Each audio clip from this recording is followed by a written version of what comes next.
Hello students, आप देख रहे हैं यूट्यूब चैनल इन्फॉर्मेशन जोन। जैसा हमने पिछले वीडियो में भाग 1 के इतिहास में देखा सिंधु घाटी सभ्यता को, ये भाग 2 है जिसमें हम देखेंगे 1885 के बाद का आधुनिक इतिहास। भारतीय राष्ट्रीय Congress INC, Indian national Congress 1885 में ए ओ ह्यूम द्वारा भारतीय राष्ट्रीय कांग्रेस की स्थापना हुई। ठीक है। ए ओ ह्यूम एक अंग्रेज और सेवानिवृत्त सिविल सेवक थे। पहला सत्र भारतीय राष्ट्रीय कांग्रेस का पहला सत्र 1885 में। आईएनसी का पहला सत्र कब हुआ था? 1885 में। डब्ल्यू सी मुखर्जी के नेतृत्व में बॉम्बे में आयोजित किया गया था। इसमें यह बताया गया है कि पहला सत्र, कांग्रेस का पहला सत्र 1885 में डब्ल्यू सी बनर्जी द्वारा या उनके नेतृत्व में बॉम्बे में आयोजित किया गया था, जिसमें 72 प्रतिनिधियों ने भाग लिया था। शुरुआती दौर में उदारवादी 1885 से 1905 में, लेकिन दमनकारी ब्रिटिश नीतियों ने बिपिन चंद्र पाल, बाल गंगाधर तिलक, लाला लाजपत राय, जिनको शॉर्ट फॉर्म में कहा जाता है बाल लाल पाल, लाल से यहाँ पे बिपिन चंद्र पाल और बाल से बाल गंगाधर तिलक और पाल से लाला लाजपत राय जैसे चरमपंथियों को जन्म दिया। ठीक है। शुरुआती दौर में ये पूछा जा सकता है आपसे कि किन चरमपंथियों को जन्म दिया, किन्होंने चरमपंथियों को जन्म दिया। यहाँ पे लाल, बाल और पाल, जिन्हें बिपिन चंद्र पाल, बाल गंगाधर तिलक और लाला लाजपत राय। ठीक है। अब देख लेते हैं हम बंगाल का विभाजन। बंगाल का विभाजन कैसे हुआ, इसमें उनका इतिहास बताया गया है। चलिए शुरू करते हैं। बंगाल का विभाजन 1905। 16 अक्टूबर 1905 को लॉर्ड कर्जन द्वारा पूर्व बंगाल और असम का निर्माण कर इसे लागू किया गया। बंगाल का विभाजन में यह बताया गया है कि लॉर्ड कर्जन द्वारा पूर्व बंगाल और असम का निर्माण कर इसे लागू किया गया, जिसका उद्देश्य हिंदुओं और मुसलमानों के बीच सांप्रदायिक विभाजन पैदा करना था। यानी बंगाल में पूर्व बंगाल और असम को इसमें क्या कर दिया गया? निर्माण कर दिया गया, इन दो राज्यों का निर्माण कर दिया गया। और इसमें इसका विभाजन का जो उद्देश्य था, वो उद्देश्य क्या था? हिंदुओं और मुसलमानों के बीच सांप्रदायिक विभाजन पैदा करना। ठीक है। चलिए अगला देखते हैं स्वदेशी आंदोलन 1905। स्वदेशी आंदोलन 1905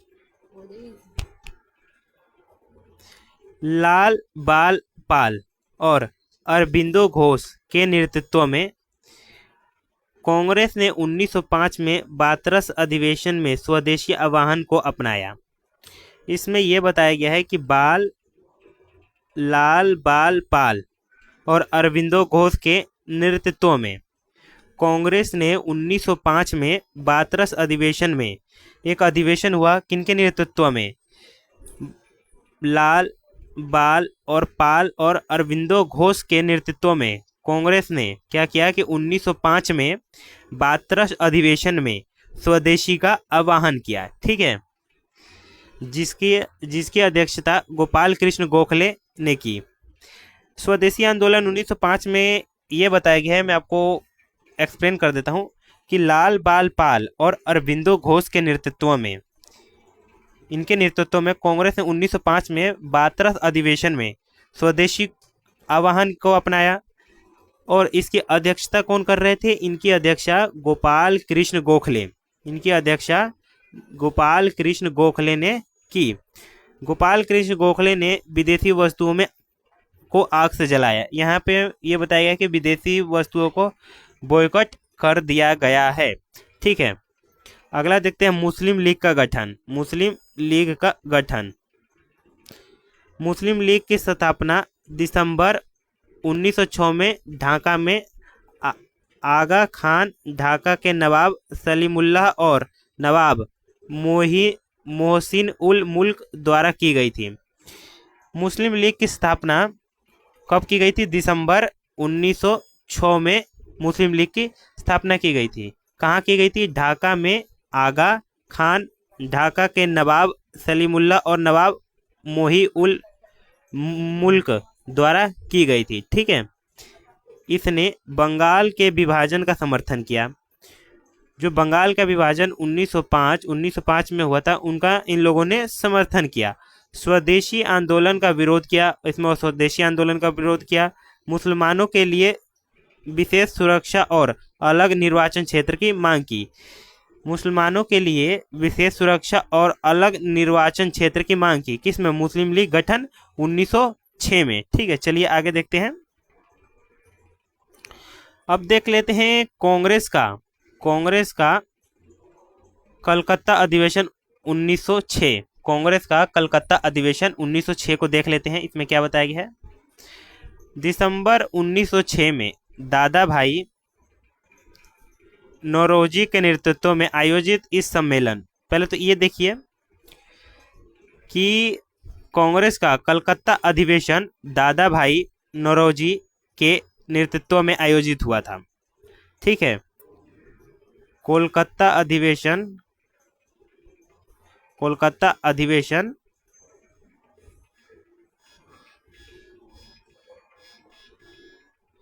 नौरोजी के नेतृत्व में आयोजित किया गया था।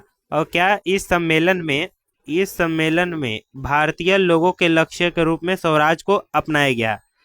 जो कांग्रेस का कोलकाता अधिवेशन हुआ, नौरोजी जी के नेतृत्व में आयोजित हुआ। इस सम्मेलन में स्वराज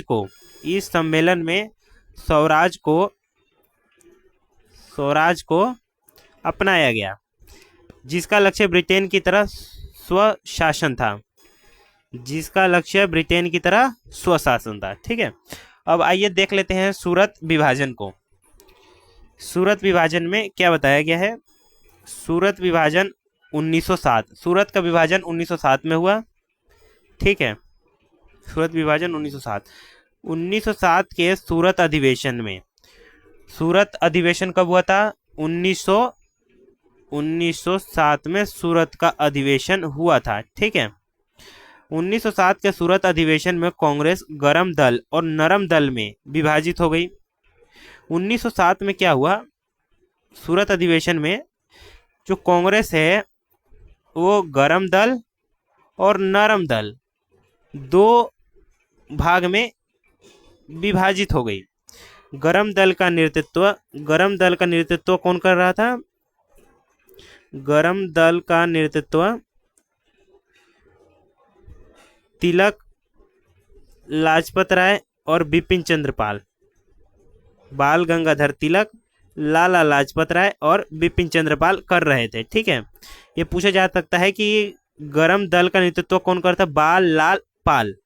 बाल गंगाधर तिलक, लाला लाजपत राय, बिपिन चंद्र पाल। जबकि नरम दल का नेतृत्व जी के गोखले कर रहे थे। ठीक है, एक सौ हाईलाइट कर देता हूं मैं कि गरम दल का नेतृत्व बाल गंगाधर तिलक, लाला लाजपत राय, बिपिन चंद्र पाल कर रहे थे। नरम दल का नेतृत्व जी के गोखले कर रहे थे। ठीक है, मैं आशा करता हूँ आपको यहाँ तक समझ आया होगा। चलिए आगे देखते हैं।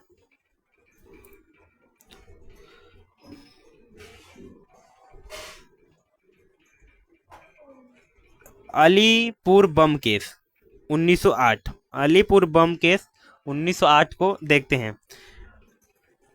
मुजफ्फरपुर के मुख्य प्रेसिडेंटी मजिस्ट्रेट D.H. किंग्सफोर्ड की हत्या की साजिश। अलीपुर बम केस में क्या हुआ था कि मुजफ्फरपुर के एक मुख्य प्रेसिडेंटी मजिस्ट्रेट थे। कौन? D.H. किंग्सफोर्ड।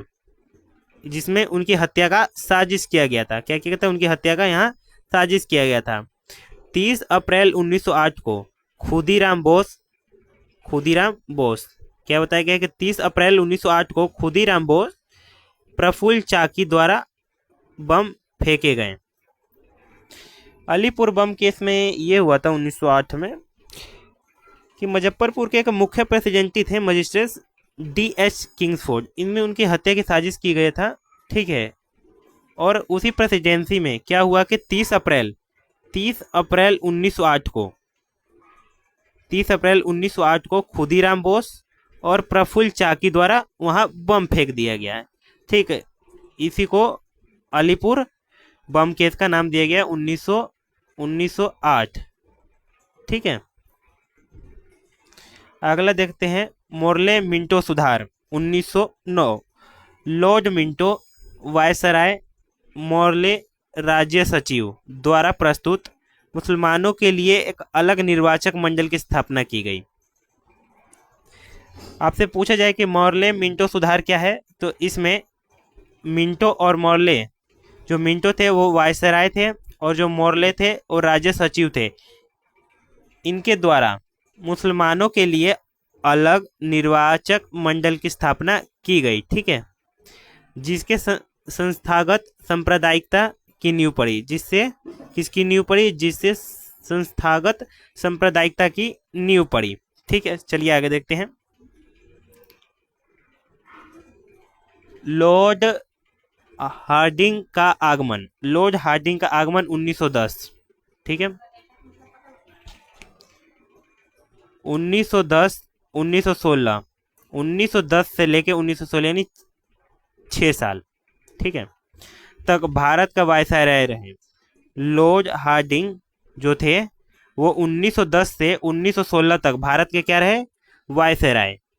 ठीक है, नोट कर लीजिएगा कि ये 6 साल तक 1910 से 1916 तक वायसराय रहे। उन्होंने 1911 के दिल्ली दरबार का निरीक्षण किया, जहां किंग जॉर्ज पंच ने राजधानी को कोलकाता से दिल्ली स्थानांतरित करने और बंगाल के विभाजन को रद्द करने की घोषणा की। 1910 में क्या हुआ कि 1910 में लॉर्ड हार्डिंग वायसराय बने। ठीक है, फिर 1911 में क्या हुआ?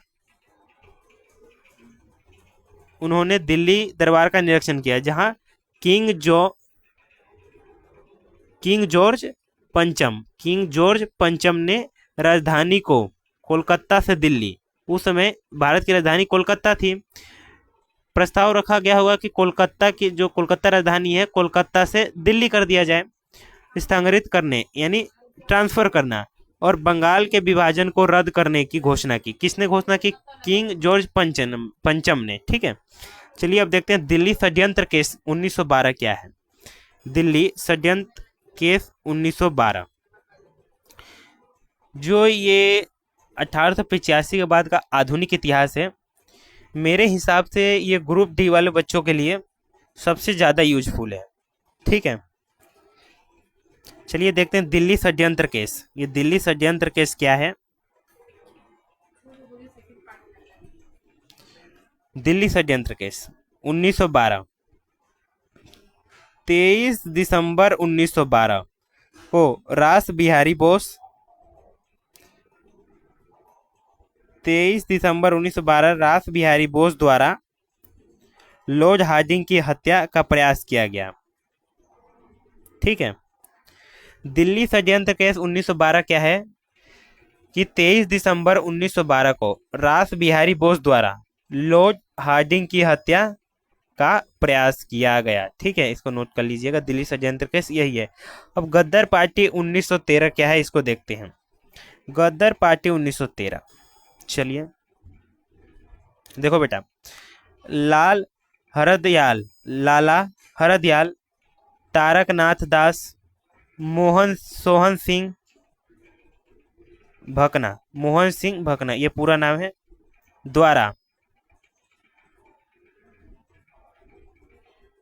द्वारा गठित इसका मुख्यालय सैन फ्रांसिस्को में था। इसमें यह बताया गया है कि गद्दार पार्टी 1913, तो इसमें यह पता लगता है कि गद्दार पार्टी की स्थापना 1913 में हुई थी। किसके द्वारा? लाला हरदयाल, तारक नाथ दास, स्वर्ण सिंह भकाना द्वारा गठित गदर पार्टी 1913। इसका मुख्यालय कहाँ हुआ? सैन फ्रांसिस्को में हुआ। ठीक है, यहां तक कंप्लीट। चलिए आगे देखते हैं। होम रूल आंदोलन। होम रूल आंदोलन क्या है? चलिए, होम रूल आंदोलन बाल गंगाधर तिलक, एनी बेसेंट बाल गंगाधर तिलक और एनी बेसेंट द्वारा शुरू किया गया एक होम रूल आंदोलन। किसके द्वारा चालू किया गया? बाल गंगाधर तिलक द्वारा और एनी बेसेंट द्वारा ये आंदोलन चालू किया गया 1915 से 1916 तक। बाल गंगाधर तिलक ने 28 अप्रैल 1916 को पुणे में भारतीय होम रूल लीग की स्थापना की। ठीक है, भारतीय होम रूल की स्थापना पुणे में किसने की? बाल गंगाधर तिलक ने कब की? 28 अप्रैल को। ठीक है, 28 अप्रैल 1916 को बाल गंगाधर तिलक ने 28 अप्रैल 1916 को पुणे में भारतीय होम रूल लीग की स्थापना की। एनी बेसेंट ने सितंबर 1916 में, अब ठीक है, एनी बेसेंट ने सितंबर 1916 में यंग इंडिया और काम निवल समाचार पत्र के प्रकाशन के साथ अखिल भारतीय होम रूल आंदोलन शुरू किया। ठीक है, लॉर्ड चेम्सफोर्ड का आगमन। लॉर्ड चेम्सफोर्ड का आगमन 1916 में हुआ था। ठीक है, इसमें यह बताया गया कि 4 अप्रैल 1916 को भारत के वायसराय बने। 4 अप्रैल 1916 को भारत के वायसराय बने। कौन? Lord Chelmsford. ठीक है, लखनऊ समझौता। लखनऊ समझौता क्या है, इसको देखते हैं। लखनऊ समझौता 1916 में हुआ था। कांग्रेस और मुस्लिम लीग एकजुट हुए, भारत के लिए डोमिनियन स्टेट की मांग की। हम ऊपर देखें तो लखनऊ समझौता क्या है? जब कांग्रेस और मुस्लिम लीग एकजुट हुए तो डोमिनियन स्टेट की क्या की मांग उठाई। ठीक है, और कांग्रेस ने मुसलमानों के लिए अलग निर्वाचन मंडल को स्वीकार किया। कांग्रेस ने मुसलमानों के लिए अलग निर्वाचन मंडल शुरुआत किया। ठीक है, ये था आखिरी। मैं आशा करता हूं कि आपको 1885 के बाद का आधुनिक इतिहास समझ आया होगा। ये ग्रुप डी वाले बच्चों के लिए यूजफुल है। मैं आशा करता हूं कि आप मेरे इस चैनल को सब्सक्राइब करेंगे। अभी इस चैनल पे आज जब मैं वीडियो बना रहा हूं तो इस पे 24 सब्सक्राइबर हैं। ठीक है, thank you, have a nice day.